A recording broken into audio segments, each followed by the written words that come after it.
زندان بگرام.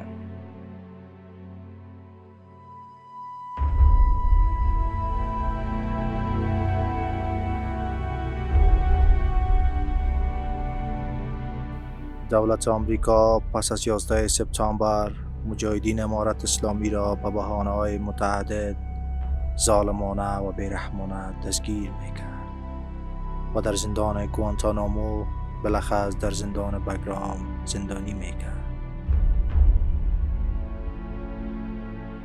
زندان به گونه‌ای طراحی شده است که فرار کردن از اینجا محال بود و خیال، مگر اینکه قانون الیت بر هم می‌خورد و تمام درها و پنجره‌ها ضبط می‌شد.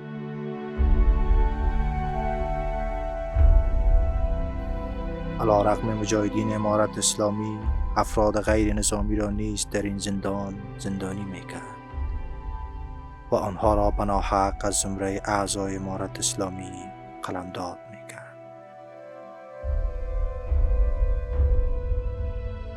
دولت آمریکا 11 بلاک را برای نگهداری زندانیان در میدان هوایی بگرام اعمار کرد و در 10 سال اول حدود 3000 نفر را محبوس کرد. زندانیان از کوچکترین حقوق انسانی محروم بودند.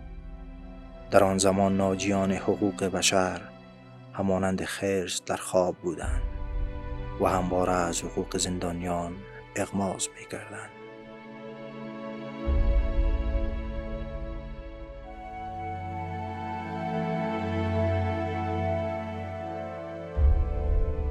این یکی از خطرناکترین و مخوفترین زندان هاست و هنوز در در و دیوارش وحشت، ترس، دلهوره و دلتنگی مشهود است.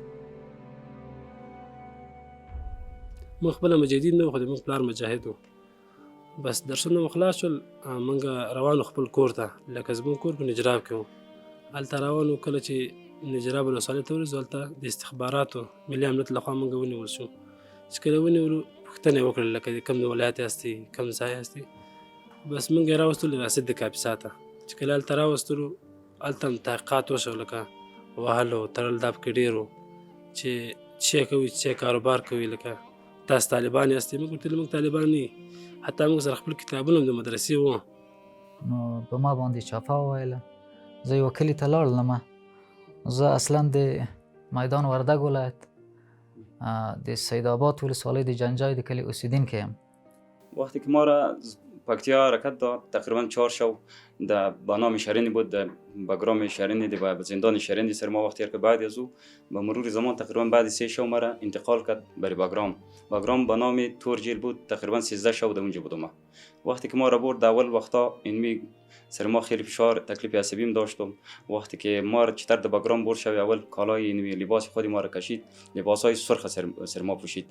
تقریبا تا اینجا استیناج بود. بعد از او یک کرته بود، یک تنبان بود. امریکایانو او د داخلي عسکرو خوا را روانه وه. په دې مابین کې موږ ودرولو، سوی درولو، بس سترګې راوتړلې، لاسونو پښې یې راوتړل. له موږ څخه بغیر نور خلک هم ول چې هغه خلک بیا دالته بزګري وو، دا یې هم ګیر کړل. خو په دغه ځای کې موږ څه ځای ووتلو، هلته یې ودرولو. ډېر سخت یې ووهلو. دا خلک، دا نور خلک چې شپنیان ول رمې ګرځېدلې، خو پسرلي موسم و دغه ټیم، نو هغه یې هم ووهل، موږ یې هم ووهلو. په خپل کلي کې په یوه کور کې وم، یو د مالته امامت و، یوه کور کې مې شپه وه. نو په هغه کور کې په ما باندې د 12 شپې په 12 بجو باندې چاپه ولوېده. نو هغه چاپه د چاپې وحشت خو بیخي زیات و، تعبیر سړی نشي ځنې کړلی. یقینا د شپې په 12 بجو چې زه په هغه خواږه خوب باندې ویده وم، او موږ به یعنی هغه د شپې د خوب هغه نیمایي هغه وه چې نو په هغه وخت کې ګورم چې راویښ شوم چې بام باندې د بام کې داسې غږ لګي، که د یو څوک چې په بام ګرځي. نو کله چې راویښ شوم، راپورته شوم چې ګورم چې امریکایان دي، ته د کور تاو دي او د تیارو غږونه دي، ډېر رقم تیارې، جیټ تیارې او د نورې تیارې ګرځولې. ډېر وحشت و. دلته موږ ته برق هم راکړه، وهلو ځورول ډېر و. ډوډۍ موډۍ اول کې کمه ورکوله چې دا حال وی. و موږ دغه ظلم هغه ډېر و. روزی در ولایت پکتیا ما در خانه خود بودم، باز آمریکایی ها تلاش کردن یک چاپا بزنن بالای فامیلی ما. بازم تمام قریه محاصره کردن، چاپا زدن ولی موفق نشدن مرا دستگیر کنن. از اونجا ما خود کشیدم. باز روز سوم بود، باز دوباره در یک ولسوالی بودم. ما در اونجا در ولسوالی احمد آبا مربوطات ولسوالی در خانه یکی از دوستای خود که باز اونجا چاپای دومی آمد. خانه را مستقیما زیر کمربند قرار دادن و محاصره کردن و آمدن مرا دستگیر کردن در اونجا.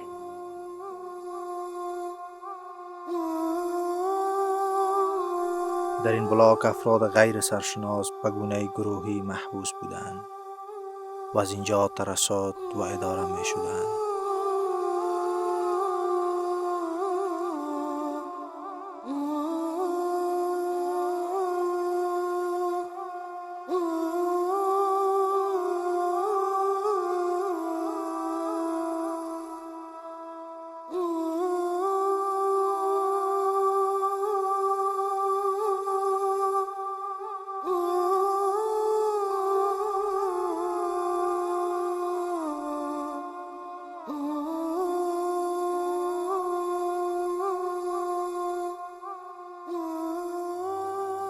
کله ریاست د کاپیسا ته راوستل ته تقریبا 4 شپې موږ په هغه د ریاست کې وو. لکه دوی د خپل ظلم وکړ، وهل وکړ، ټکول. دا تحقیق کوو چې تاسې طالبان یاستئ، ثبوت یې یوستئ. موږ ورته موږ طالبان نه یو، نه موږ سره د ثبوت و چې دوی په موږ باندې ثبوت پیدا کړي، هسې ناحقه یې موږ ونیولو. وایي که نور طالبان نه یاستئ، مدرسې طالبان خو یاستئ. بالاخره استی بیا چې پروت وم چې کتل مې چې داسې کوټه وه که دغه شیشې درلودې له هغو نه رڼا ښکاره شوه چې امریکایان ننوتل. وی لاسونه جکه سینو هغه مه کوه. بعد از اون تقریبا ما وقتی که بر زندان رفتم در بگرام، الحمدلله در هر پنجره 33 نفر 32 نفر مجاهدین بودن. حالات دیدم، ایمان ما وجدان ما هنوز مقاومت زیاد پیدا کرد. ما هیچ دقیقه نشدم. ما گفتم 10 سال میاد 20 سال قید بیته. هیچ سر ما کدام پیشوار نبود. بعد از اون موټر څه وخېدلو، موټر په باډۍ کې واچولو، سترګې راتړلې دي. خو دغسې دغه کړلو په موټر کې ډېر سخت بې وهلو، په لغتو یې وهلو او ښکنځل یې کول. دا ښکنځل یې داسې ښکنځل ول چې هغه یعنې سړي برداشت نسوی کولی. خو بس نور بندیانو دلته تړلي وو، لاسونه هم تړلي وو، سترګې هم تړلې وې. د مني شپې ډېر بد یخ وه. ما ورته ویل یخ مې کېږي، یو څه شی راباندې راواچوئ. د هغو امکان هم نه وه، نه خبره اورېدل کېدله.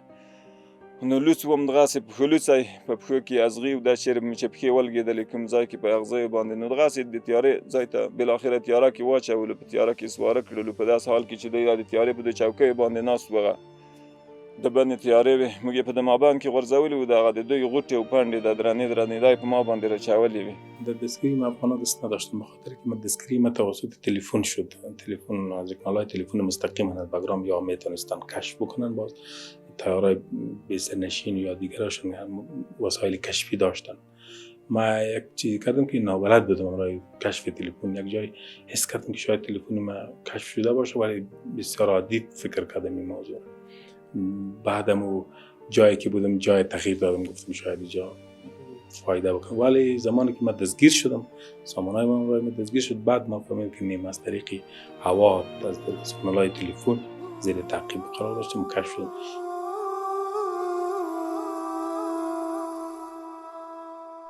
این بلاک شبیه قفس است.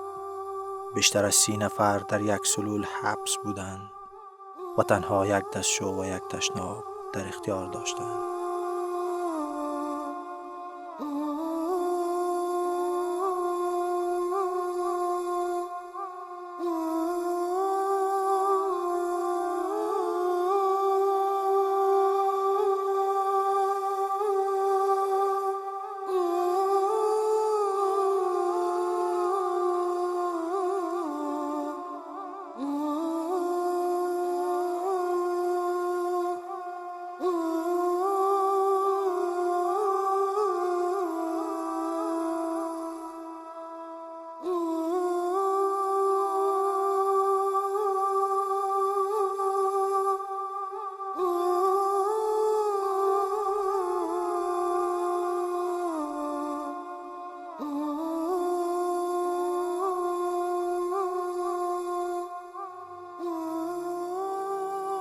موږ چې تقریبا لون له یوه میاشت بعد راوړو باګرام ته، لکه چل کې مو وخت تېر کړ، ریاست کې مو تېر کړ، شرکت د زندان شرکت کې مو تېر کړ، چې هغه ځان ته راوړو د ملي امنیت راوړو. دلته هم چې وسپارلو ملي امنیت ته وسپارلو استخبارات. دلته چې راوړو تقریبا 12 شپې موږ جزایي کړو کوټه قلفې کې، تحقیق یې نه کوو موږ نه. موږ ته ویل تاسې صحیح حال وایي. موږ ویل همدغه زموږ حال ده لکه څنګه چې موږ درته وویلې مدرسې طالبانې دوی بس دا موږ جزایي کړو که چې تاسو جزایي کړو چې تاسې حال ووایي، خو موږ هم خپل شی چې وم هغه حقیقت موږ ورته وویلې. د هغه ځای نه بیا بوتلو هغه ته چارلي ورته وایي، یو بلاک ده، هلته تقریبا 4 ورځې موږ نور جزایي وو. بیا یې ما ته وایي چې تا ته فارقین خلک وایي، اخندزاده هم وایي. ما وایي چې هغه خو زه نه یم، زه د روح الله په نامه یم. بالاخره د ما په کور یې هم چاپه واچوله په همدغه شپه باندې. هلته هم تلاشي وه، د ما واړه واړه هلکان ورېرونه وو 12 کلن وو، هغه یې هم هغه کړي وو. خو تلاشي یې وکړله سي بیا زه داسې یوه کشکن ته وایستلمه. رویه یې په دغه وخت کې په دوښه وه، کنې نه کوله ښه رویه د ما سره، ځکه چې ما نوم غلط ورته وښوده. نو ما فکر وکړ چې نوم دې غلط واخیسته او د چاپه په تا نه ده، بل کوم مجاهد دی هغه به وي، ته به هم داسې په هغه کې راغلی یې که نه. وقتی که نماز میام برقای ریاکارت میکرد، وقتی وضوء او بند میکرد. این خب ما شما مسلمان ها بودیم، کل گیبندی ها مسلمان ها بود، علما بود، مجاهدین بود، رسفیدا بود. این مردم ها را آورده بود، تمام زندگی مجاهد ندیده بودن، بس از گلکاریش تکده بود، از دکانش تکده بود، کسی از دیرخانی آورده بود و بیچارم دین بی پنجره بود و میگفتی چه رقم مسلمانی است، چه رقم حالات است. در وقت نماز سر ما برق کارت میکنه یا هوا کارت میکنه، هیچ حالات بود. خیلی در وقت پرابلمش میگفت، مشکلات بود، مزایره بود. باز تقریبا 1 ساعت 2 ساعت هوا بند میکرد. وقتی که نماز از شما قضا میشد یا هوا ایران نمیکرد، سر ما خیلی فشار بود، خیلی درد سر ما میامد. په دغه ځای کې دلته داسې ځای و چې که دا درته وایم چې هېڅ نه د انسان غږ وایي، نه د حیوان وایي، نه څرپ و، نه شی و، بس خاموش حال و. په دې ځای کې یو پنجرې باندې یې ننویستلو، هلته کښېنولو، هلته نو سترګې و، لاس راخلاص کړه، هلته چې کښېناستلو او دا د پنجرو یو د بله اندازه راته کېده چې دلته به یو بله وي، هغه خواته به بلې وي، همدا به ولې داسې به ولو. اول چې کله موږ بوتلو دغه د تور جل په نامه یو جل وایو محبس و، هغه ځای ته یې بوتللو، هلته یې د موږ کالي بدل کړل، موږ ته یې سرې جامې راواغوستلې، همدغسې یو کش په یوه هغه باندې هغه کېدلې بسته کېدلې، دا کالي یې د موږ نه وایستل. او هلته خو نستی نور وحشت نه خامخا وه چې کالي سړي وباسه او د انساني کراماتو لحاظ یې نه کړو، د انسانیت لحاظ یې نه کړو. نو بیا وروسته یې داسې یو ځای و په هغو کې واچولو، داسې یو قبر شانته ځای و، په کت سړی پکې ځایېدله، نور شی نه و. په هغو ځای کې بندیان کړلو او شپه ورځ خو موږ ته نه معلومېدله، ځکه هلته نه ساعت و نه وخت معلومېده، هېڅ ترتیب نه و، نه د اوداسه ترتیب و. 2 میاشتې هغو ځای کې موږ تېرې کړې، نه مو اودس کړی، نه م لاس مینځلي. یو شپه 2 شپې ښه په موږ رنځ تېر شي، بیا یې بولو ډاکټر ته، یا بیا ته ډاکټر راوست، هغه یې پاکټ پراسامول ګولۍ ورکول، که ښه شي چه رقم مرض به ما گولی ورکول. مرا بعد از اینکه شناختن که من یک کسی رسانه‌ای هستم، دوم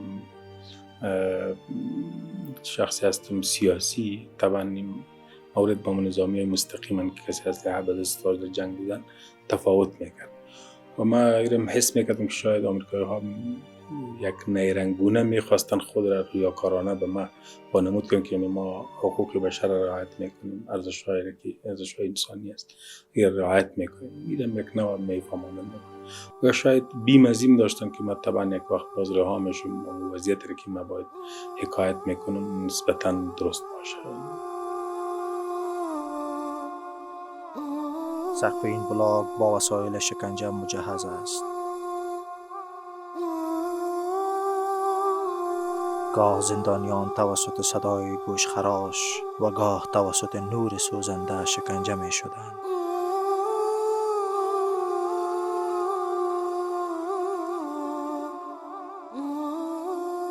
کسی جز خدا به فریادشان سهم نمی کرد.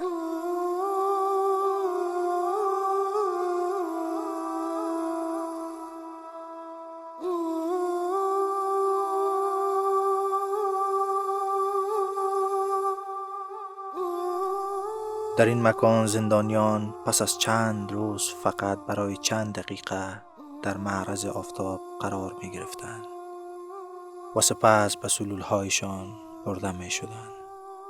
لکه تشناب، ډوډۍ، ویده کېده، هر څه په دې وړکۍ اتاق کې بند کړل. او چې هفتوي ته به یې ویستلو د کوټه قلفې نه 2 دقیقې هفتوي به یې راکول، هغه هم 3 شپې بعد 3 شپې بعد به 2 دقیقې هفتوي موږ ته راکوله. د وحشي جیل و، ټوله تاریکي و، هر څه شی و. او د ما فکر داسې په مځکه کې و، خو ډېر وحشي هغه و. نو دغه د نامه نه یې داسې معلومېږي چې د وحشت ځای و. نو داسې صنف یې يمکن داسې خبرکونه هم و. نو چې تحقیق ته یې شروع کړم، ما ورته وویل نوم دې څه شی ده؟ خپل نوم یې ورته وښود. ما ویل د ما نوم مولوي محمد فاروق فاروقي. وی دا د امریکایان ډېر داسې سره هغه یې وټکاو دا میز، ډېر خوشحاله هم شو. وی چې ته خو موږ په تا پسې ډېر تکلیفونه تېر کړي دي او چاپې هم در باندې ویلي دي، نو دا تا څنګه ځان راښوده؟ موږ اوس په تشویش کې وو چې څنګه موږ چاپه وویله دا سړی موږ نه دی نیولی. تقریبا 18 ماه اینو فلج بودن، 18 ماه دیگه. بالاخره ما خیلی دو وقت رکس میدادیم برای امریکا، ما مریض هستیم، دیم پنجره ریسپیدا بود، علما بود، شیخ الحدیثا بود. بالاخره ویش میگفتیم موریش مریض است، دست و پاش فلج بود، ما کار نمیتونستیم. خود بندیای ما اندیوالای ما د بغل ما میگرفت، برای جان نماز میبرد، نماز میخواند به اشاره. برای صلیب سرخ ما خیلی پیشنهاد کردیم، ما مریض هستم، ما شما اینجا گزارش میگم، ما گزار زده و هیچ کدام توجهی خاص امریکایی نداشت، نه صلیب سرخ. صلیب سرخ میام یا میگفت ما این چی نداریم، اجازه نداریم، این کار امریکایی است. نو بندیانو کې فرق وایي. بعضې دای بندیان ولو چې هغه به دوی په جسمي شکل زیرول، وهل بیا ټکول بیا دا. بعضې بیا په دای شانو تعذیبول چې هغه به مثال لمانځه ته به نه پرېښوی. یو طالب یا یو ملا یا یو دینداره سړی هغه دا نه خوښوي چې زما لمونځ دې بې وخته سي، زه دې لمونځ نه وکړم او داسې دا بې نه پرکوي. او اوبه به پر بندې کړلې او داس به پر ودراوه، لمانځه ټیم به ختم شو، داسې مشکل به و. تحقیقات خو داسې و، خدای خو نو داسې نړیوالو ته داسې یو کار په ښکاره باندې نه کړه چې خلکو ته واضح شي چې دوی ظلم کا. خو هغه به خاص هغه بندي ته معلومېدله چې په وخت کې د خوب کې چې ته به ولیدې چې دا د خوب په حالت کې دی، نو غږ به در باندې وکړه په زوره، په ډېر وحشت به ولټولې. بیا به تحقیق ته بوتللې دی، خو ته د تحقیق هغه ورته معلومېده چې د وخت کې بندي د خپل اختیاره وځي یو څه یا په غصه باندې شي او حال بیا یې یاده. هلته به چې کله بوتللې نو یو څه پوښتنه به داسې په اسانه طریقه در څه وکړي، کتاب به چیرې حال ونه ویل، بیا به ته هلته لاس به یې وتړل او شاته به یې وتړل. د لاسه کله چاپه کې چې موږ لاس تړلي وو داسې پړسېدلي وو، نو د لاس به شاته وتړل او غوږو ته به شی ور واغوستل او سترګو ته، نو پښې به دې هم وتړلې. بیا به دغسې په یوه چوکۍ کې کېنوي، د هوا به یخه کړه، نو ډېر وخت به هلته ته جزایي کړلې. 5 میاشتې 8 میاشتې به پروت وي، بیخي محکمه هېڅ شی نه کېدل. دوسیه مثبته وه، یا به چې رشوت تېر کړي، پیسې به یې ورکړي څارنوال ته، دوسیه یې مخکې کوله که دغسې نه مخکې کوله، یا به واسطه قوي و. اول چیزی که بسیار به ما زجر دهنده بوده بود که در بلک جیل که ما رو داخل میکرد، قبل از او 5 شرایط را به ما میگفتن. در او شرایط یک دایره را ترسیم کرده بودن، در میان دایره ما را استاد کرده بودن. این اول مرحله بود که لباسهای شخصی ما را گرفتن، لباسهای سرخ زندان را تن کردیم.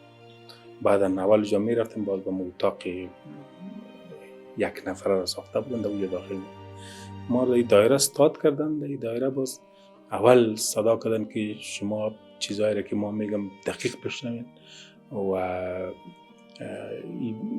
اگر تخلف کنید میتونه جانتان از دست بدید، یک اخطار میدن. او چیزی که بسیار در داور بوده بود که به ما گفتن که this is my house، دی خانه ماست. ترجمان متاسفانه بزرگ ترجمه کرد، ترجمان یک کسی بود با پشتو ترجمه میکرد. او باز به من گفت دای وایسی دا زما کور ده، دا زما خاور ده. یعنی من میفهمم که بگرام است، به خاطر که ما آمدن تیاره رو ما درک میکردیم که از پکتیا تا بگرام مقدر ساعت در بر میگیره و خاک ما رو نسبت به خود میگه خاک ماست. این ما رو بسیار زور داد، در خاک ما آمده اشغال هم کرده. باز بسیار با افتخار میگه که خاک ماست، تو در خاک ما قرار داری، باید اصول ما رو بپذیری.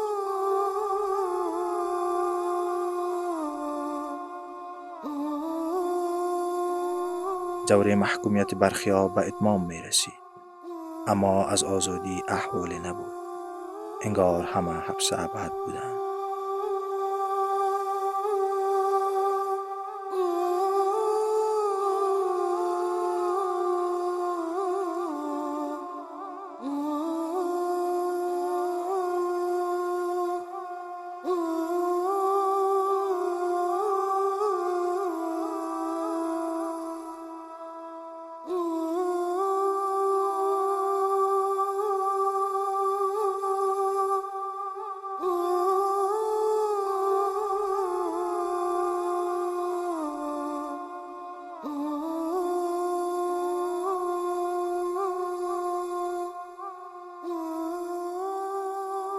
ذهني فشار پرې راولئ، خوب ته یې مه پرېږدئ، اوبه پرې اچوئ، وهل مه کوئ.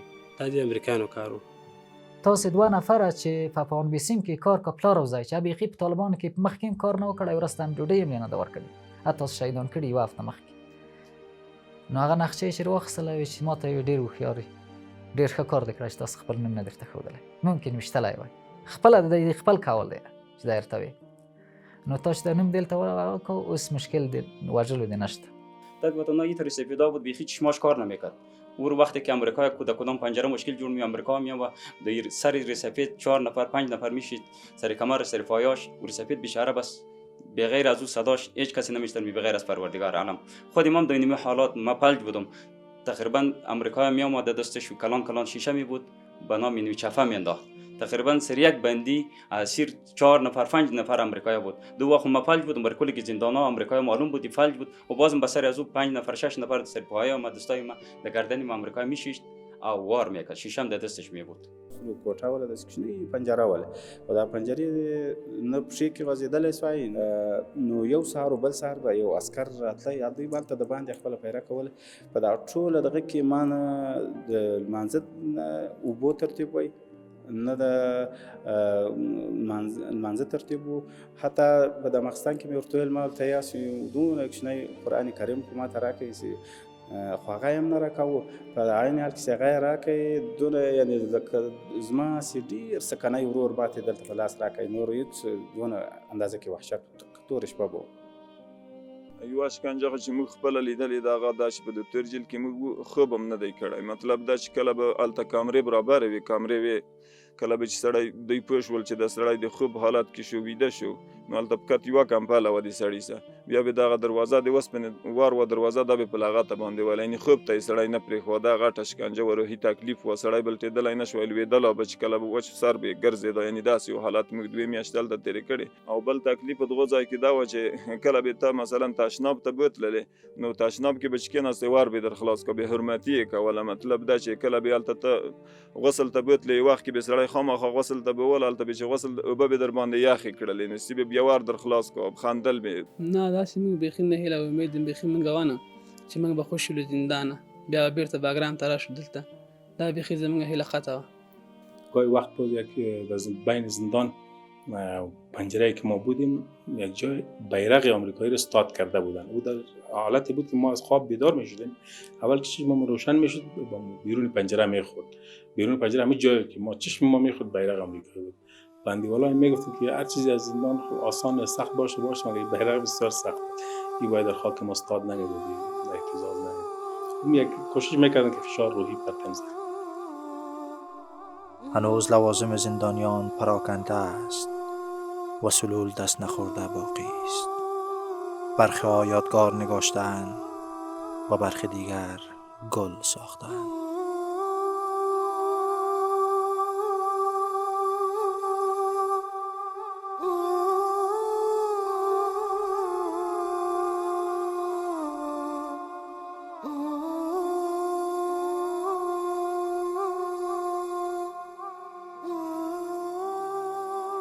دلته په کوټه خلفۍ کې چې غټه جزایي وه خوب ته به یې سړی نه پرېښوده لکه ته به چې ویده شوې له پاسه به داسې مساله دا به ډبوله چې ته ویده نه شې یو او بله جزایي دا وه چې لکه د خوب زمینه به یې سمه نه وه برابره 2 کمپلې به یې درکړلی هغه به د بالښت ته مو لکه یخ به هم دلته و بعضې وخت کې به د ایر کنډیشن چې د تیز کړه چې یخ دې وشي جزا هم دغه سخته جزا وه چې یو به خوب ته نه پرېښودو بل د یخ لاسه به سړي ته خوب نه ورته او بل د تلاوت زمینه موږ ته اخر کې بې خرابه کړله قرآن کریم به یې راکړه به موږ کېښوده موږ ته بېله په ځمکه یې کېدی ځکه چې بل ځای نه و او تا که داسې وګورئ داسې ځای نشته چې قرآن کریم کې کېدی دا به موږ کمپله باندې کېښودې وه کمپله موږ ته پاتې کېدله چې هغه به موږ هم غوستله لاندې به م اچوله ډېر زه چې ځورولم دوی ته چې د لمانځه کار مې خراب تایمون مې وایه او د لمانځه وخت یې هم نه ښوده د لمانځه ټیم یې هم نه ښوده داسې په هغه باندې اټکل باندې مې د لمونځ کوه خو ډېر وحشت په دغه ځای کې را سره کړی ده بیخي بې اندازې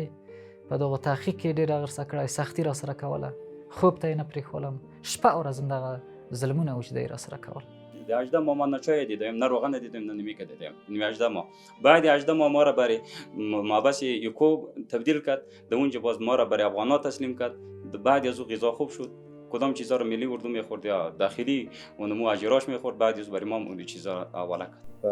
په ګرام کې خدای موږ ایسوګانې ورته ویلې، دا یو وطاق، دا به څنګ په څنګ باندې یو وطاق بل وطاق بل وطاق، په هر وطاق کې به بیا یو نفر و، په هغه وطاق کې به بیا یو ضرورت ځای و، صرف یو تور ربړ به و، دا بیا اچولی و، په دغه باندې به بیا سربیره به بیا جال و، مخامخ به دغه زري دروازې ولې، هغو کې یو جال و، هغې به عسکر درته کتل او یوه به دلته کمره وه درته، نور داسې خاص شی به هېڅ نه و، او پښې به د یو خوا او بله خوا ته سمې نه سوی غځول.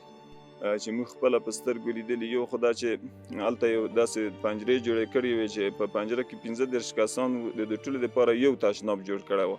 ځای کې د څښلو اوبه هم وې، د غسل ځای هم و او د کالیو مینځلو ځای هم و. هلته بعضې بندیانو کالي د خپل هغه مینځل او مثلا د اوداسه ځای هم و او د ضرورت ځای هم و، ټول په یوه ځای کې و. بعضې وخت به بندیان بس انتظار و د تکلیف 15 کسان په د یوه ځای و، نږدې وه پنجره کې، نو داسې د انساني هغه لحاظ یې نه که هلته خامخا تکلیف پیښیږي. ما نظرم این است که آمریکایی ها میخواستند که ملت ما را گوشزد بکنه یا غیر مستقیم بفهمانه که نمیتونه شما دیگر از اشغال خود را رها بدین. اگر رها میتین با سرنوشت بسیار خطرناک مثل بگرام زندان و گوانتانامو مواجه میشیم. یعنی پیغامی داشتن که با ما بگویند که باید ما یارا بقبولانیم، اشغال از یارا بقبولانیم، با قوت و نیرویی که جامدن و خاک ما را تسخیر کردن باید برایشان تن بده. این پیام داشتن در عموم. اگر نه زندان خود اگر کسی را بخوای که جنگ نکنه، اگر در زندان بردی دست جنگش قطع میشه، به دست تو میفته. باید در داخل زندان زجر روحی، زجر جسمی اصلا معنای دیگری نداره بدون از اینکه پیام‌های عقبی ظاهر برسانن. عقب ظاهرش همین بود که ما میفهماندن که اگر دست به تخلف علیه اشغال میزنیم با چنین وحشتی قابل غیر تحمل مواجه میشه. در این بلاک سران امارت اسلامی به گونه انفرادی در بند بودند.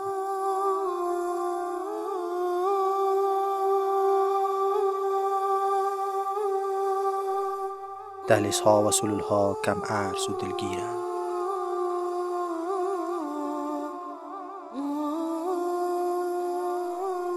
سقف سلولها از شیشه ضخیم ساخته شده است و در هر سلول یک کامره به منظور ترصد زندانی نصب است.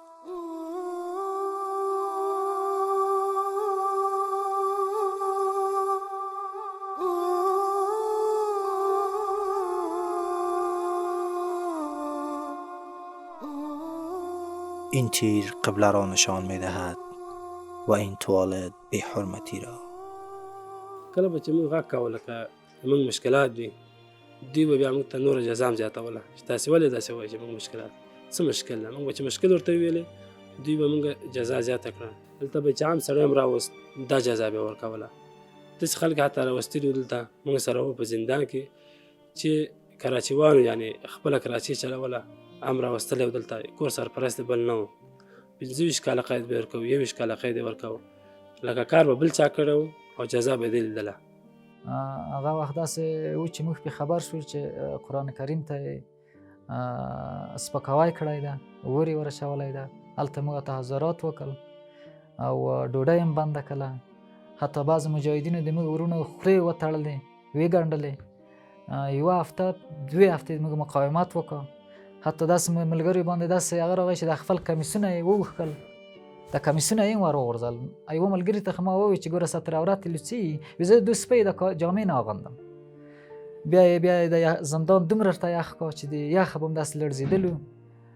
بالاخره د 2 هفتې بعد چې موږ مقاومت هم ضعیفه شو، فشارونه یې هم راباندې واچول، ګازونه یې راباندې اچول، راغللو چاپې یې راباندې واچولې په زور باندې، لکه هغه یو مرداره سړی هغه کوي داسې 2 به په خېټو کې راختل، د شیشې ورساوې یوه بلې خوا ته یې نقل کړي ده. بس در یک ماه بس 16 پنجره بود، در 16 پنجره اذان میداد، جماعت میشد هر پنجره.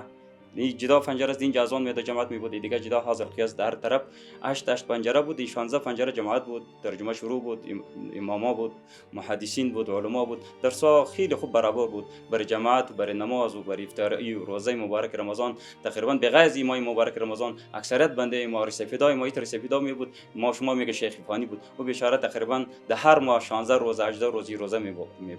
په باګرام ته سرالو دلته خو موږ په وخت کې سراتلو بندیانو تر دې مخته سختې تیرې کړې وې. دا زموږ وخت کې څه ناڅه سهولت دا و چې جومات هم وایي او دغه به هم وي، قرآن کریمونه هم وو، مسلې هم وي.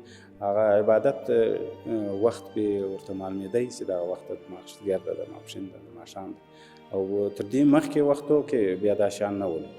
نو یو بل بندي د موږ ته د لوګر وانیم به نه اخلمه، هغه بیچارهګۍ دومره هغه وه چې یعنې پښې شلې شوې، لاسونه پښې کار پرېښوله، نو دومره په تکلیف وه. کله به مې چې دوی ته ویل چې دا سړی خو څه جرم یې کړی دی، خلاص یې کړی، نو دا خو یا یې بوځئ ډاکټر ته. دومره په تکلیف وه. موږ 2 بندیانو به ونیوه، تشناب ته به مو بوله، هلته د هغه د مخې حیا موږ به یعنې د هغه به یې موږ خلاصول، د پرتوګ هغه سی به په ژړا شو په ځای کې چې کاش که اولاد میرسوی، موږ د اولاد یو. با ما یک روز آمدن گفتن در تحقیق خود گفتن به ما گفتن که تو بسیار رک راست گپ میزنی. ما واقعا باز اونجا کوشش کردم که موقف امارت اسلامی رو برای آب برسانم. وقتی که فهمیدم که من شناخته شدم، مرا شناختن و فهمیدن که من سخنگوی امارت اسلامی هستم، بعد نخواستم خود را یا حرفای خود را بپوشانم. چیزی که در دلم بود، چیزی که هدف امارت اسلامی بود، تلاش کردم که باید برسانم به یا مستقیما بگویم برشون. باز ما گفتم که ما به خاطر مخالفت کردیم که شما کشور ما را اشغال کردیم. باز یک روز به ما گفتن که در تحقیق، جریان تحقیق، که شما چی فکر میکنید که وضعیت از این بهتر میشه یا خرابتر میشه؟ ما گفتم شما چی فکر میکنید که 2001 تا 2006 خوبتر شده یا بدتر شده؟ گفت نه، ما روز به روز جنگ زیادتر میشه، مخالفت ها بیشتر میشه. ما گفتم میگم دوام خواهد کرد، بیشتر میره، گراف مخالفت ها بیشتر و بلند میشه.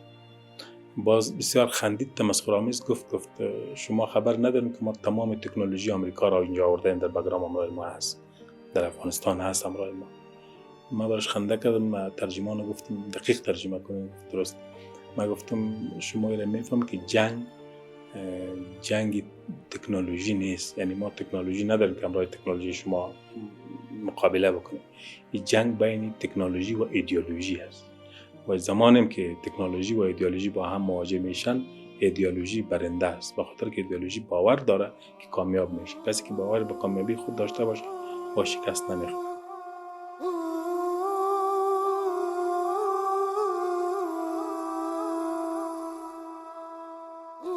این حمام است.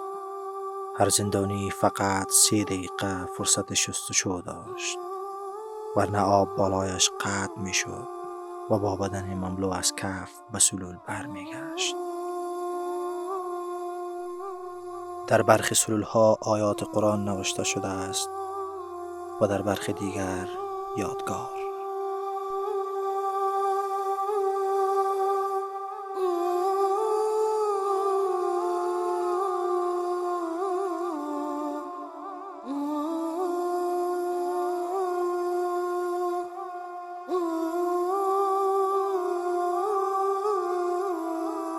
انس حقانی در این اتاق محبوس بود.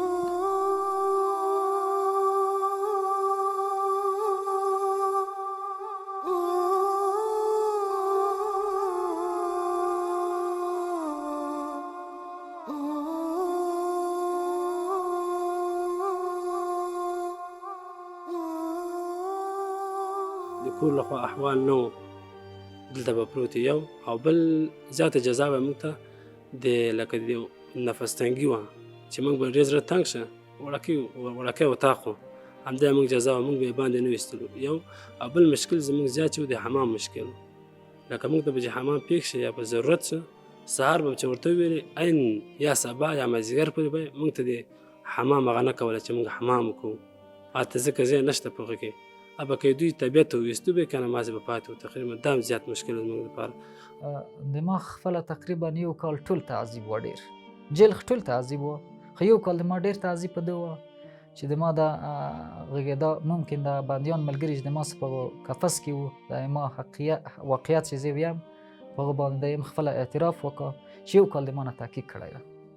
یو کال یې داسې تحقیق څه کړی ده مولوي صاحب محترمه چې ماښام تر سهاره پورې زه په یوه کلکه چوکۍ باندې کېنولی یم او پښې یې زولنې کړي بیا هلته قلف کړي دي او دی به راتلل د ما نه به تحقیق کوه او د خوب ته به یې نه پرېښولم.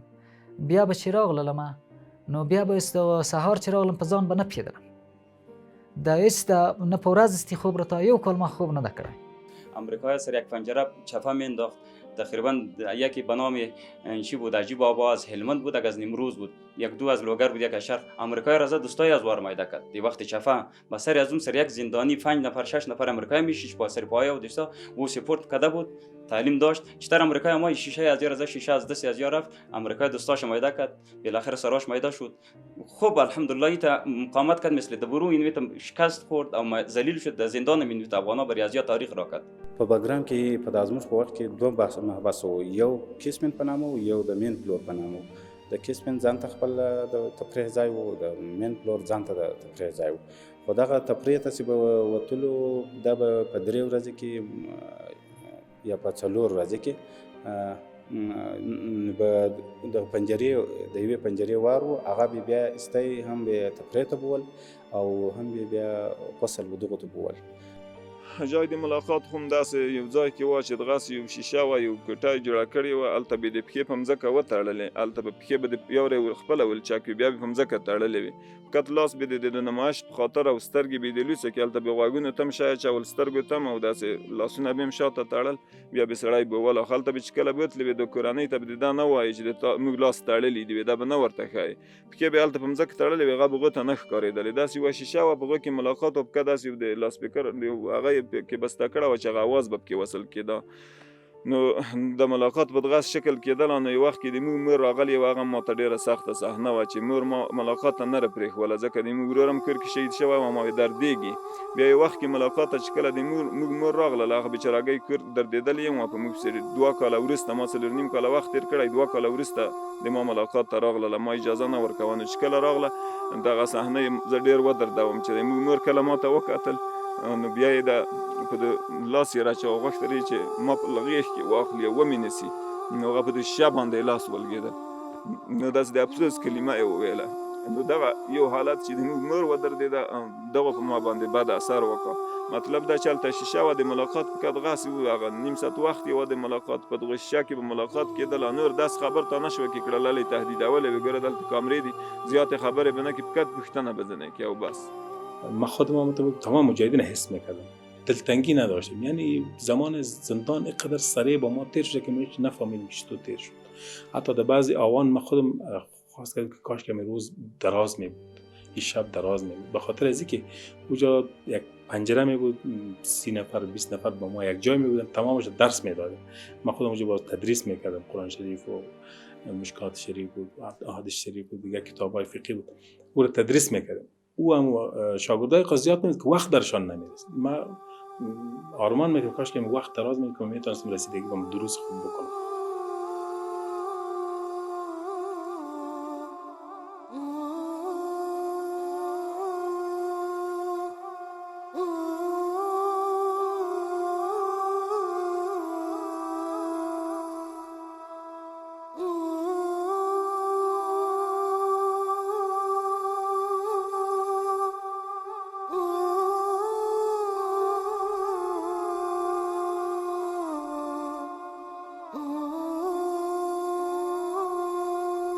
این کتابخانه از طرف صلیب سرخ برای زندانیان فراهم شده بود.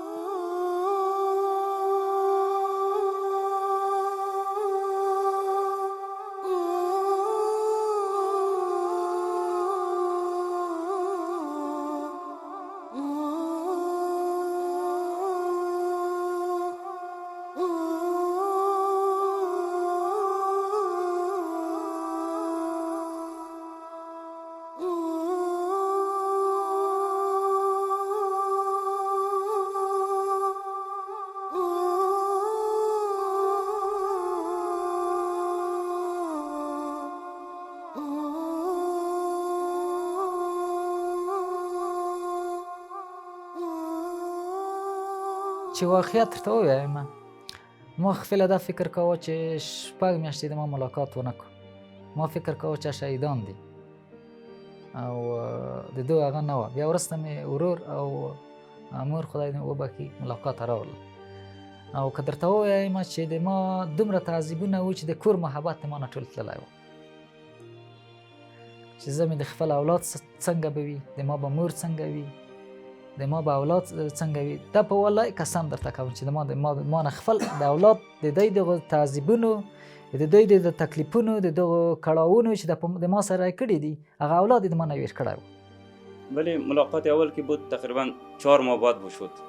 قبلگاس ما آماده بود، آقای ما او همراه بچه کاکای ما آماده بود. ملاقات میجد وقتی ما نام مرا گرفت، مرا برد و برای شما ملاقات آماده از خودیاتان. مرا چطور برد؟ یک شیشه بود، شیشه تقریبا یک چند 6-7 سوراخ بود او پایه من بسته بود، دستام من بسته بود، آقای مرا سفید بود. چطور گفت ولی که څنګه ما دین می حالات نفهمیدم، ولی الحمدلله دیگه بچه کاکای ما گریه کرد. مرا گفت وای بالش ما چطور بال میشتم، دوستای ما این چیز زولانه بود، پایم زولانه بود، دستام ملچک بود او بغیر از این پایم ملچک بود، یک آیین بود، اونجا قل بود. بیخی شور خوردن نمیتونستم. این طرف ترجمانای پشتون بود، از آرام بود، ازبکم بود، عرب بود، این چند زبانا بود. یا کلگی مرا گفت و شور نخو. بالاخره پدرم بارش دین میشه سری از این خورد مرا گره.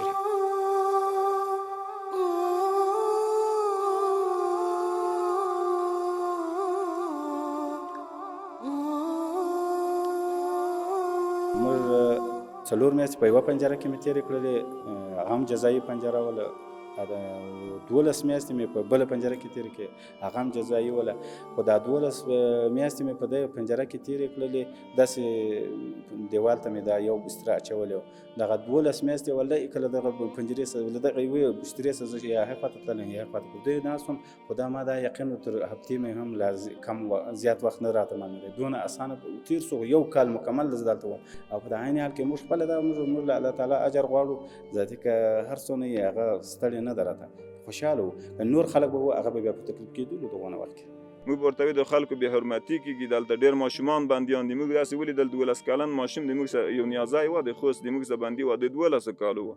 نو دغه هغه به موږ ورته وایو چې ګوره دلته خو د انساني کراماتو لحاظ نه کېږي. داسې یو بندي موږ ولیدله، یقینا د کالي به د ځان نه ایستل غورځول به، بیا به د بندیانو کمپلې ورته نیولې وې، یعنې اعصاب یې خراب و، عصبي تکلیف ورته پېښ و، داسې بندیان وو.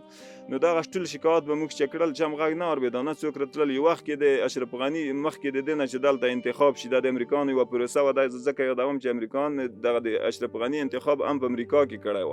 مخکې دغونه دلته کرزی حاکم و، اشرف غني یو وخت کې راغی هلته یوه محبس ته راغی، په یوه پنجره کې خپل قومیان ورټول کړل او دا یې وویل چې که زه پادشاه شوم، زه کامیاب شوم، زه راغلم دلته، زه به خامخا د تاسو غم خورم. اشرف غني به هم د ما خبر اروي. هله یوه پنجرې ته اوله پنجره وه، په هغو کې کېناسته. موږ د پنجرې هم یو قومي یې وه، د پکتیکا ولایت یې هم وروسته.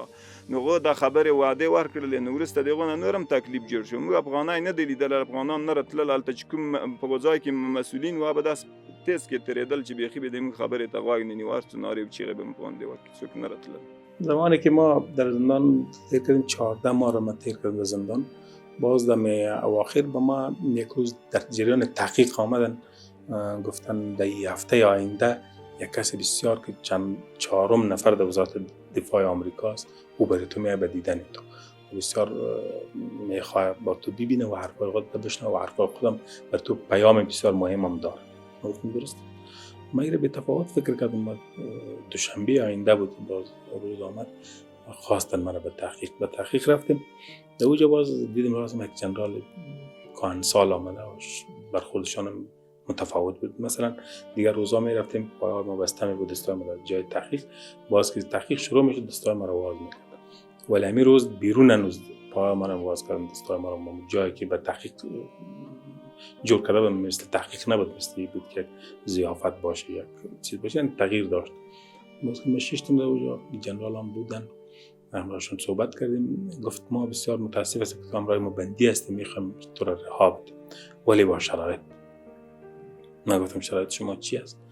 اول گفت میخوایم تو همراه ما همکار باشی، همکاری بکن. ما بسیار دقیق گفتم شما میخواین که ما جاسوسی کنم همراه شما، علیه کشور خاک خودم همراه شما همکاری بکنم؟ حرف جاسوسی رو که شنیدن ترجمان که بسیار حساس بود، نه تو نمیخوایم. ما میخوایم که این ماموریتی که ما در افغانستان به خاطر آبادی افغانستان کار میکنیم، به این راست هم باید ما همکاری توجیه کرد حرف. من اصلا همکاری نمیکنم شما را. شما کتی بیلچه و کلنگ در افغانستان نامدین که افغانستان آباد بسازید. شما کتی راکت و توپ و تانگ آمدین که ما هم در زندان انداختین. شما به خاطر آبادی نیستین، باید شما ترک کنید افغانستان. این هدف ما. باز خلال حرفای خود گفت خب ایره که قبول ندارین شما، میخوام شما را رها بتیم از طریق وقت کمیسیون صلح داشتن ریاست صبغت‌الله مجددی، از اون طریق برین شما یک جاشین به نظام. ما گفتم شما میخواین که ما تسلیم شم این زندان، چرا باز قبول کردن، چرا مخالفت کنم که تسلیم شم؟ ما هرگز تسلیم نمیشم. باز فهمیدن که گپ هم اساس است، خط میکشیدن. سوم گفتن میخوایم به شما یک چوکی بدیم در نظام، هر جایی که تو میخوای، هر چوکی که تو پیشنهاد بکنی. وقت کرزای رئیس جمهور با ما سر کرزای میقبولانیم که موجه برای خودت بده، ولایت خود میخوای کابل می. ما گفتم ما حالت اصلا چوکی نمیخوایم که شما در افغانستان مسلح باشید. شما اگر نباشین باز تصمیم میگیریم که چه خاک از ما است. محل ملاقات زندانیان با اقاربشان. ملاقات زندانیان با اقاربشان در سخت‌ترین شرایط مهیا میشد، آن هم از پشت شیشه و فقط برای چند دقیقه.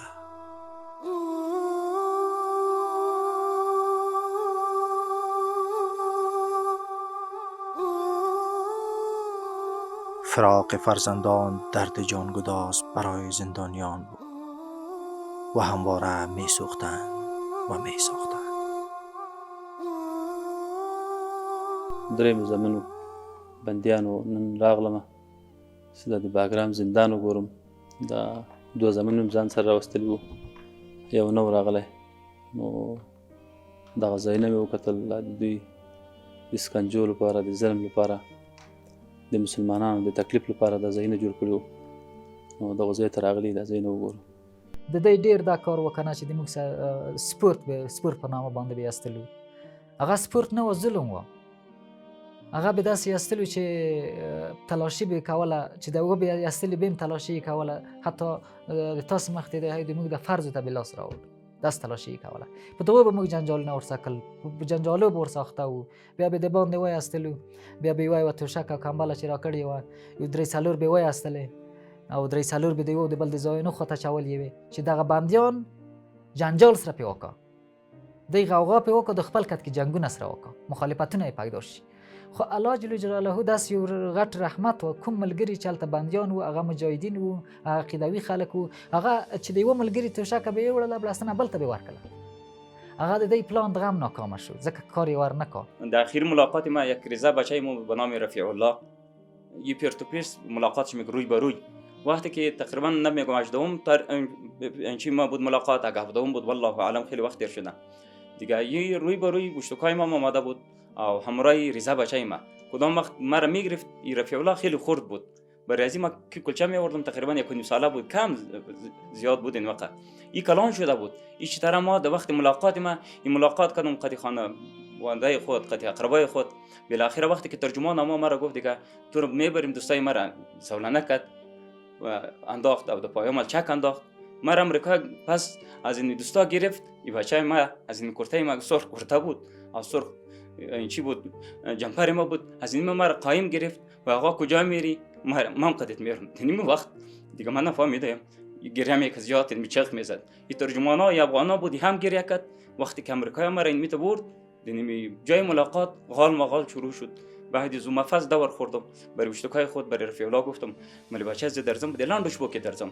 اونم تقدیرات الهی به تقریبا نمیدان میک یا کنیم آباد ما برای شد. بعد از په یوه روژه ماتې په یوه روژه کې هغه کړې ده، هغه مې یوه ډېره دردمنه وه. یوه روژه ماته موږ په اسپرې باندې مات کړه، ګاز اسپرې. ده یو قسم اسپرې جوړه کړې وه، کله به چې بندیانو څه سرغړونه وکړه، د قرآن بې حرمتي به وشوه، دی به مظاهره که احتجاج بکړه، یا به یو بندي تکلیف و احتجاج بکړه، دی به بیا هغه اسپرې استعمالوله. داسې یو قسم شی جوړ کړي و، د سړي ساه به بنده شوه، سترګې به سولې، مخ به سوله او زکام به شو، اوښکې به ځنې تلې. دغه اسپرې د روژه ماتې په وخت کې په موږ باندې په دریم بلاک کې، هلې دریم بلاک و، په هغو کې ورباندې استعمال کړه. نو روژه ماته نه کته د بلې روژه ماتې پورې موږ دغسې نه پړشمای کړی، نه روژه دغسې وایستلو، په یخ ځای کې بیرون ته وایستلو، بیا یې د شپه دغسې ورباندې تېره کړله. مادرم اومد ملاقات ما آمد. باز ما بیرون اسکر گفتم که دستای منو باز کنی و پای منو باز، پای من زولانه داشت، زولانه رو باز کن. باز او گفت اجازه میگیریم، عسکر گفت اجازه میگیریم. رفتن تلاش کردن تا وقتی ملاقات که میرسید اجازه گرفتن نشد، موافق نشدن. باز ما که چطور رفتم در اتاق که مادرم ششته بود، ما گفتم بار اول بشانم. اول ما گفتم درون میرم میشینم تا مادرم یکی زولانه رو نبینن، اثر میکنه سر مادر. او طور هم نکردن. اول شرطی بود که اول باید و بیاین بشینن و ما برم. در اتاق برای زنان تهیه شده بود، مادرم آمده و ششته بود که چند دوست دیگری. باز ما که چطور رفتم داخل اتاق شدم، کوشش کردم که توجه مادرم از گویم جلب کنم. خنده کردم که کجا آمدی؟ توجه جلب کنم. اونجا که چطور از دروازه داخل شدم اونجا ششتم زود که زولانه معلوم نشد. تلاش کردم تنبانم هم دروازه باشه. زود ششتم اونجا. یارو گفت شما پیش بینم اونجا. همین موافق شده بودم تا آخر نفهمیده بود مادرم که پای ما زولانه است. میشه برای ما در دوار بود.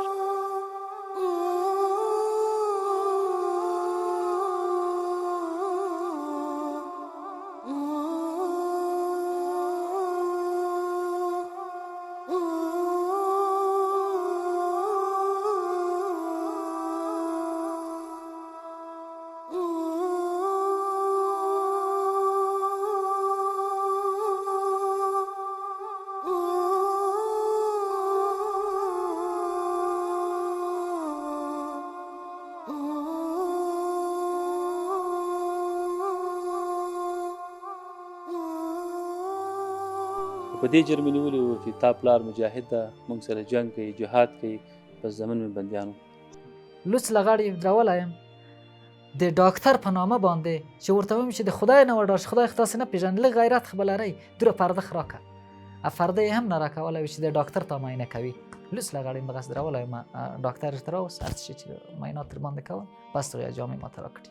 هغه زه ډېر ځورولی یم چې دا بیخي په حیواناتو کې هم څوک دغسې هغه نه کوي، بې غیرتي.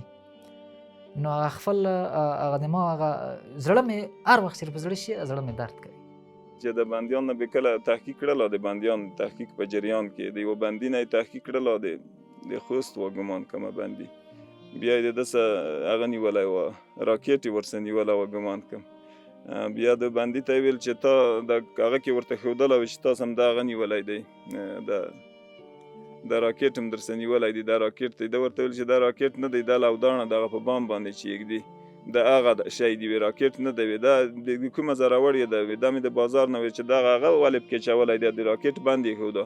وی چې دا ما د بازار نه راوړله، کالي ډېر ورسره نه شوی مې راوړلی، سیمې دا بند پکې واچوه، په غاړه کې مې واچوله. نو د بندیانو به دا یوه جالب هم کړله داسې یو هغه.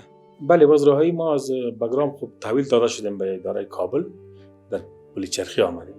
در اوجه باز پروسه محکمه آمد. در اوجه باز یک چیزی که ما اونجا شناخته شده بودم در دوسیه و هر چیزی خود، اینجا باز تمام دوسیه خود تغییر دادم. ما گفتم چیزا رو که ادعا دارن نادرست است. او زمان هم تایید میکرد، یک همکار ما در بیرون به نام اسم کار میکرد، او باز هم حالت رو تغییر داد.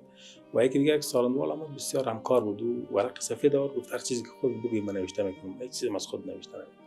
دوسیه امریکا رو اون طرف ما گفت ما میفهمیم که بسیار با زندانیان ظلم صورت گرفته و وحشت شده و اعترافاتی به زور شد. این دوسیه آنها را اصلا کنار گذاشت، گفت ما نو دوسیه میسازیم. او زمان دیگه ما چیزی که خواستیم گفتم و نوشته کردم، به اساس همون محکمه فیصله رهایی ما کردن و 3 محکمه خود تطبیق شد. 13-14 ما اونجا من زندانی بودم، ولی موضوع دوسیه تغییر کرد.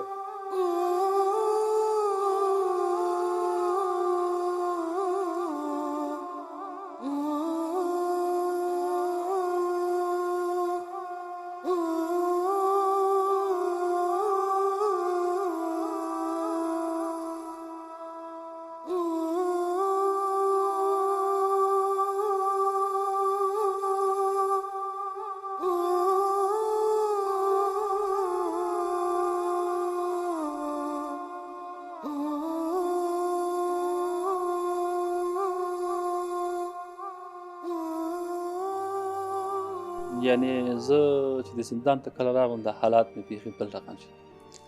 نو همدا اوس هم داسې ډېر خفه یم. په دې خفه یم چې دې کفارو د مسلمانانو لپاره څومره سخت ځایونه جوړ کړي او جالونه یې جوړ کړي دي. یو نفري اطاقونه مې ولیدل چې همغلته به پکې بندیان اوسېدل، نو تشناب ته به هم همغلته تلل، پکې تلاوت به هم همغلته پکې کاوه. یوه کمپله او یو وړکی اطاق چې یو کس پکې ځایږي، نو هماغلته دوی وخت پکې تېراوه. بیخي د ما د عقیده نه وه چې زه هغه خپل تحقیقات ته وګورم، د ما نه چې پوښتنې کړلې، د ما نه چې معلومات کړل او د ما نه دوی آرزو درلوده، هېڅ د ما د نیت نه وه چې ما به خوشي کړم. خو د الله رحم و، پوه نه شوم. مجاهدینو به چې کله راخلاص شو زندان نه، بیا به موږ ورسره ملاقاتونه وکول، پوښتنې به مې ترېنه کولې. نو داسې قصې موږ ته مجاهدینو کړي دي چې موږ یې ویلی نه شو. لکه دوی به چې کوم وحشت مجاهدینو سره کوو، امریکایانو، فرانسیانو، دغه کوم کفار چې د افغانستان ته راغلي، لکه زندان ملګرو به دا قصې کولې چې موږ ته داسې برق به دوی رڼا کړه که نه، چې دا رڼا د دې رڼا لیزر به د موږ په سترګو ولګېد، موږ فکر کوو چې موږ مغزونه د رڼا ووتله. نو بیا به یو څه خبرې کولې چې موږ نه به یې کالي وویستلو، موږ سره به یې داسې وحشت ظلمونه کول. دا د ویلو نه دي. د شپې په 12 بجو باندې جزایي کو، یعنې څه هغه یې وکړو، بیا یې ویستلو داسې یو میدان ته، د سپورت میدان ته. هلته به چې کله ویستو بیا به د توپ سرې ته ورکوه، د فوټبال توپ د هغو به هوا ویستله، یعنې دا هم یو تکلیف و، دغسې توپ یې سرې ته نه ورکوه چې پرې راحت شي، هوا به پرې ویسته بیا به ور. نو د توپ میدان ته یې ویستلو، د شپې تقریبا ټوله شپه یې بیرون را باندې تېره کړه. دلته یو امریکایي برسېره ناست و، د هغه نه سګرېټ ولوېدله، سګرېټ یې ته اور بل کړی و، کار ته ځینې ولوېده دغه میدان ته. بیا د موږ سره یو د خوست یو بندي و، هغه راواخیستله دا سګرېټ، سګرېټ راواخیسته، ستې کش کړه. امریکایانو چې ولید ډېر حیران شول چې دا سګرېټ یې د کومه کا په دې ځای کې سره دی چې موږ دومره هغه بندیزونه او هغه پیلګولي چې دا د کومه شو. د بندي یې وغوښته چې ته راوړه دا سګرېټ د کومه کا. موږ ورته وایو چې دا الله راکړه. نو سیده بندي ورته وایي چې دا الله راکړه، چې د کومې خای درکړو چې د اسمانه یې راوغورځوي، چې د بل چکوي، چې ته اور بل کړی یې راکړه، ته اور بل و بس راوغورځوه. و او انگیزه‌ای که در بین مجاهدین به خاطر آزادی کشور و نظام اسلامی وجود داشت، ما متيقن بودم که کشور پس آزاد میشه و اشغالگرا حوصله‌شان به پایان میرسه و تاب آورده نمیتونه. درست است مردم به شهادت خواد رساندن، مردم از زجر خواد دادن، زندان‌ها را پرخواد کردن از افغان‌ها، ولی اراده مردم شکستانده نمیتونه، چون اراده مردم و جهادی که پیش میره به انگیزه ایمان استوار بودن و ایمان ما شما تجربه داره، مسلمان است که در مقابل هیچ چیز شکست نمیخوره. الحمدلله.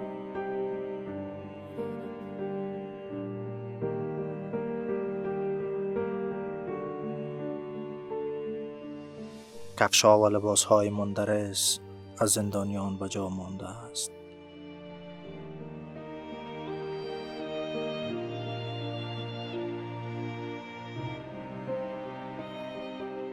سرانجام روز فتح فرا رسید و تمام درها بر روی زندانیان گشوده شد.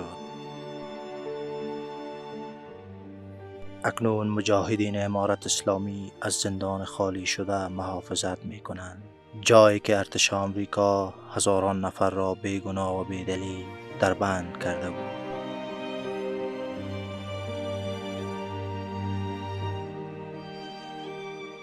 دیگر از قفل و زولانه، از توهین و تحقیر و ضرب و شتم خبری نیست.